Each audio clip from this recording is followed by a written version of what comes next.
25 কোটির মিচেল স্টার্ককে না কিনে এবার 2 কোটির মোস্তাফিজকেই কিনব।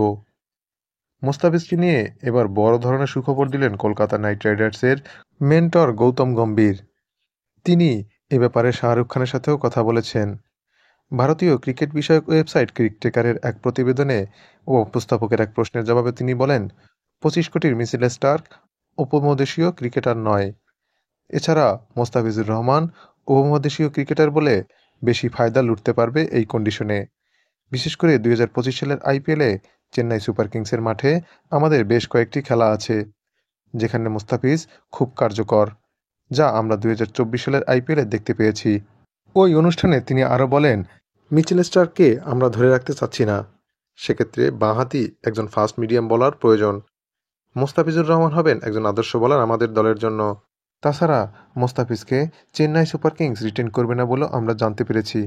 সেক্ষেত্রে আমরা ইতিমধ্যেই বিসিবির সাথে আলাপ আলোচনা শুরু করেছি। পুরো সিজনের জন্যই আমরা এনওসি চেয়েছি। মোস্তাফিজকে কেনার আরেকটি গুরুত্বপূর্ণ বিষয় হলো ভাষাগত। মোস্তাফিজ বাঙালি হওয়ায় ভাষাগত দিক থেকে বেশি সুবিধা পাবে কলকাতা নাইট রাইডার্স। সে দিকটা বিবেচনা করেও মিচেল স্টার্ককে আমরা বাদ দিতে চাচ্ছি। টি-20তে দুর্দান্ত পারফরম্যান্সের পর মোস্তাফিজের চাহিদা যেন দিন দিন বেড়েই চলেছে। 2024 সালে টি-20 বিশ্বকাপ থেকে শুরু করে আইপিএলেও ছিলেন দুর্দান্ত। তার স্লোয়ার এবং কাটার যে কোনো ব্যাটসম্যানের জন্যই ছিল কষ্টসাধ্য।